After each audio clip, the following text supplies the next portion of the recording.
Garong buntag sa News Patrol. Sakop sagang, gipusil patay. Mga sospek nakuhaan sa CCTV. Ahente sa soft drinks gitulis. 15,000 nga koleksyon natangag sa kawatan. Kanhi Congressman Mark Cagas giduhig sa pork barrel scam. Cagas gihimakak ang pasangil. Ug mga drug racer sa Davao City nagpabilib sa ilang abilidad sa pagmaneho.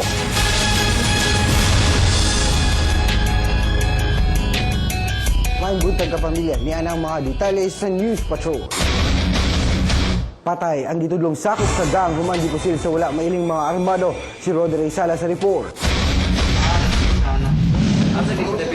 Kitaan sa CCTV footage sa usa ka bilyaran sa Kanto Ubalde Agdao pasado 1:30 Sabado sa kaadlawon ang paggukod sa usa ka armadong lalaki sa laing lalaki kinsa misulod sa bilyaran. Sa sulod makit-an sab ang laing nga lalaki nga kauban sa suspect. Taod-taod yanong nang gawas rasab ang upat ka mga lalaki bit-bit ang ilang mga armas ug nanabon sa nawong. Ang lalaking gigukod patay nang nakit-an gawas sa bilyaran. Nailhan kining ang 20 anyos nga si J. Arvin Isig. Di madawat ni Rosmalin ang ginangatan sa anak, pero ang amahan natahap nga posibleng may kalabutan ang pagpatay sa iyang anak sa pagkalambigit ni ini sa gang. Anang sa una riot tayo sa una, bata-bata pa. Riot ganyan pang ubang mga barkada tali puta kay balugong sa mga dagan nila na preso naggamit og bulka mo nang nainani siya preso. Duha ka mga samad iniguan sa ulo ug usa sa dughan ang gikamatyan sa biktima. Naka-recover sab og duha ka mga basyo sa .45 nga pistola sa crime scene. Ang na-recover lang 3 empty shell saka 2 slug, hard bullet. Walang identification. Wala ko kay bawgin sa ilang gibaril pero nakakita ko nanitiyon pero di kay nalimungaw-ngawan ko kay bago kong mata. Maorot to nga tingalang ko na may gibirahan sa sulod. Pagtanaw na ko diha na gibirahan sa sulod. Diyaw nangihira ko diya lagi o bantay lagi. Didagam siya dilingkod mo na siya diyan higda dayon. Yung didagan ko diya kay buto-buto naman. Ginatun-an na sa mga pulis ang CCTV footage aron mailhan ang mga suspect. Rod Ray Salas, ABS-CBN News. Giharang sa mga armadong nakamotor ang ahente sa soft drink o gidala ang 15,000 pesos na kita ni ini. Si Vina Araneta sa detalye. Nagkapangus-pangus ang palad, braso ug tuhod sa 42 anyos nga si Joy Lebreya. Human kinigituli sa duha ka armadong nakamotor sa Purok G's, Barangay Kawayan, Kalinan District niadtong Biyernes, alas 3:45 sa hapon. Si Lebreya, sales representative sa usa ka kumpanya sa soft drink. Gikan lang nag-deliver og soft drink ang biktima, kauban ng driver ug helper. Dihang kalit nga may overtake ang mga suspect ug nanion. Sa kahadlok, ninaog si Lebreya ug napandol hinungdan sa mga samad ni ini. Giduol ko niyan siya ay dagan pusilon di ka. Kwarta lang akong kuhaon sa imuha. So akong gihatag ang kwarta niya. Ipabalik ko niya dito sa truck. So di balik ko sa truck. Nga, ibalik siya dito siyang kauban, mo to gikuha nilang susi sa truck. Dayon withdraw dayon sila. Walay nahimo ang biktima og gihatag na lang ang belt bag nga dunay sulod nga 15,000 pesos nga mao'y koleksyon sa tibuok adlaw. Then ang suspect duha ka buok, ang isa naga-height og 5'2" na tambukon, tapos ang isa more or less 5'6" pud ang iyang height, payat.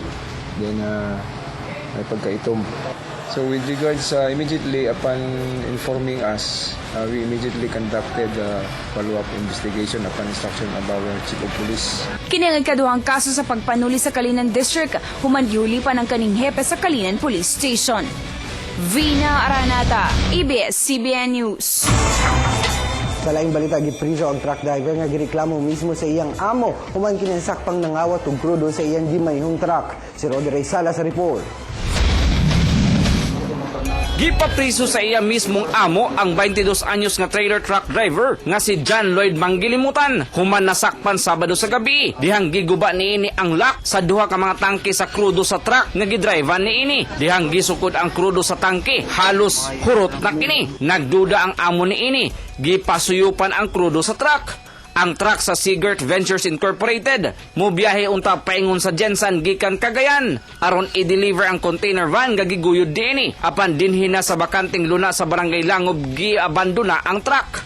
Kadaghan kayo sa Kurudo nya di kaabot sa iyang kuan masidiri lang sa Davao. Suyop gyud. Paingon gina sa kaso gyud. Qualified man gyud. Qualified tip man na. Gilimod sa suspect ang mga pasangil kaniya. Tubilan lang 200 litros. O 400 litros, 200 kada tangke. Puto siyang gilangkat kay wala man kuyabi ato para makaabot lang diri sa Davao. Ginahikay na ang kasong ipasaka batok sa suspect. Rod Ray Salas, ABS-CBN News. Hugot nga gihimakag ni kanhi Davao del Sur First District Representative Mark Cagues ang pasangil nga nalambigit siya sa pork barrel scam. Ano ang detalye?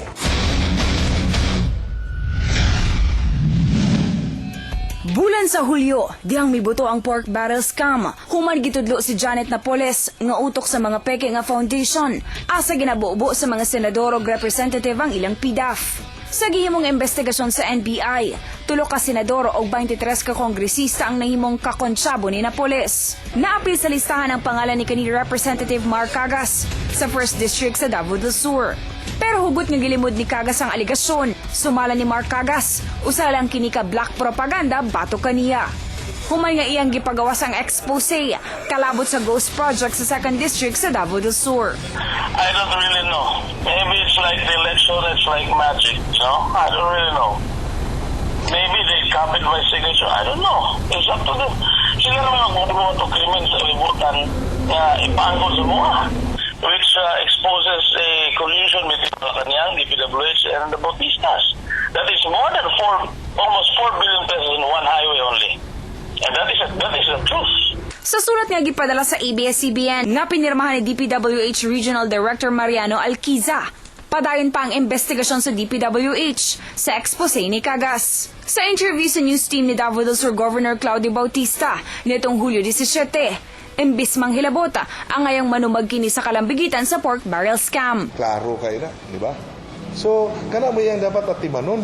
Kung saan niya na pagtubag, sa klaro kayo nga ghost project ngayon ginabutang-butang. And I hope ang media iklaro na nga mauna gyud ang tinudanay nga panghitabo. Sa DBM report, gikan 2010 hangtod 2013, moabot sa 210,500,000 ang nagasto ni Cagues sa iyang PDAF. 26,500,000 ang nagasto ni ini niadtong 2010, kung diin pinakadako ang livelihood project program nga 10 million pesos. 2011, miabot sa 70 million ang pinakadako nga Upland Agroforest Development Program nga 7 million.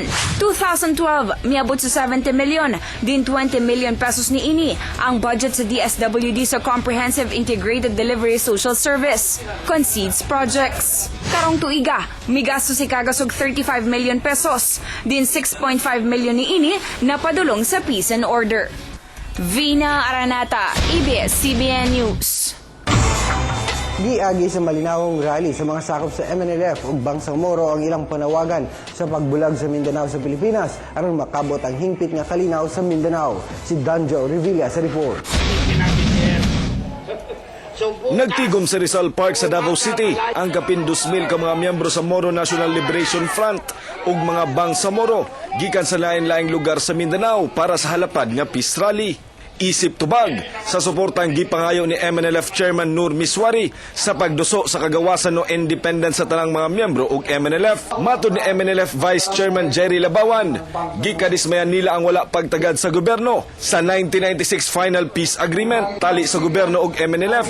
Hinungdang nagdeklara og paglahi sa Mindanao si Miswari sa linaw nga pamaagi. Iba yun sa kanila. We have the peace agreement, the 1996 peace agreement. Iba yun. Mayroon kami. So, yun ang tinutukoy namin sa gobyerno. Kailangan tapusin yun. This will be done through peaceful means instead of the bloody method that we have already undergone. So, wala na po yung bloody method. Alang ni Mihajul Ibno, maayong lakang kini aron hingpit mulambo pa ang Mindanao. Hublutin talaga itong Mindanao. Independent talaga ito. Kaya kasi ito talagang ang kabutihan ng mga Muslim at saka hindi Muslim. Gitugtan ni Davao City Mayor Rodrigo Duterte ang tigom sa mga Bangsamoro dungan sa panawagan nga himuon ang kausa sa malinaong paagi. I have said it before and I will say it again. I am supporting Normie Suare in his legitimate quest for his claim. Yung sinusuportahan ko yung peaceful solusyon. Naglaom ang mga sakop sa MNLF ug mga Bangsamoro nga subling dunggon sa gobyerno ang ilang gimulo. Danjo Revilla, ABS-CBN News. Sayron sa nato ang mga isyong dito sa itong partner diya sa DXAB, kaubanta si Paul Velasco ug si Alan Abais. Banan sa komentaryo. Oo, mayong buntag ni mo, Francis, mayong buntag Mindanao. Unas tanan, happy anniversary, ha? 20th anniversary 20th anniversary sa mayong buntag Mindanao. Ang PBB? Ang PBB, performance-based bonus, sa uban, gihinganlan po nig puro bot-bot nga bonus. Dili sa Kay dili tanan pulis nakadawat aning PBB. Ayon. Na ay mga pulis nga nagbagot-bot tungod kay naa sila sa bukid gisugal ang ilang kinabuhi, walay nadawat nga bonus. Kato mga pulis noon nga luling hayaw ray nahibaw-an, makitaan ra diha sa Uyanggurin. Unsay luling hayaw, Paul? Nga musugat ang peke, ha? Musugat ang peke diha sa Uyanggurin. Agoy. Nga naka miniskirt. Agoy. Mo gunit sa hawak. Agoy. Sa usa ka pulis. Balok ang peke kay opisyal to siya ang pulis. Isulod dayon sa kotse. Nagkalo. Nag-short pants. Nag-short. Adi nangukay? Ha? Nangukay. Uyang gurin magka. Nangukay? Oo. Luoy ang intaon. Luoy ang mga tao ninyo nga nagbagut-bot. Nga gamay ra kay ratings. Ha? Ratings performance-based bonus. Sir, naraba joy karma siguro sir no ang ato din ha nga basig dito ra padulong na kam fake ang imuhang sa peke. Imuhang bonus. Unya mahibaw ka ni ma'am. Mahibaw-an ka ni ma'am Agoy. Agoy Loy. Pero sige lang Paul, ato nang tagdon diri sa DXAB. Pero ang kabaw, ang kabaw kuan na i-pull out na kay nakailan na kinsa siya. Nani pangalan dili na baka. Di na baka. Okay. Kay nasa maritime, nakaamgor jud taga maritime nga, uy, ang kabaw dili dapat sa maritime dito ibutang sa quarantine. Okay?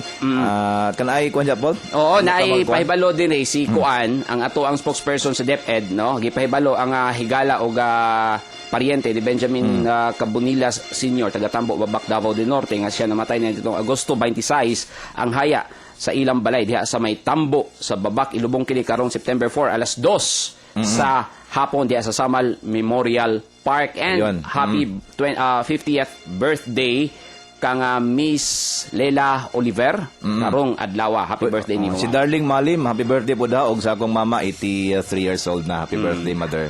Okay. Salamat kayo. Daghan kayong salamat Francis ug mayong buntag Mindanao. Ang salamat at ang isa pagbalik sa News Patrol. Mga sakop sa MNLF sa Ugbang sa Muro nagtigom alang sa peace rally. Ug mga drag racers sa Davao City nagpabilib sa ilang abilidad sa pagmaneho.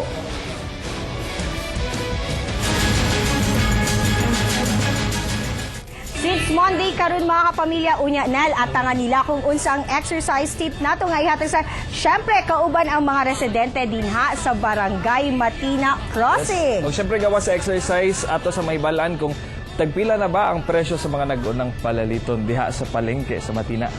Ayan ka na uguban pa mga pamilya sa pagbalik sa Mayong Buntag Mindanao.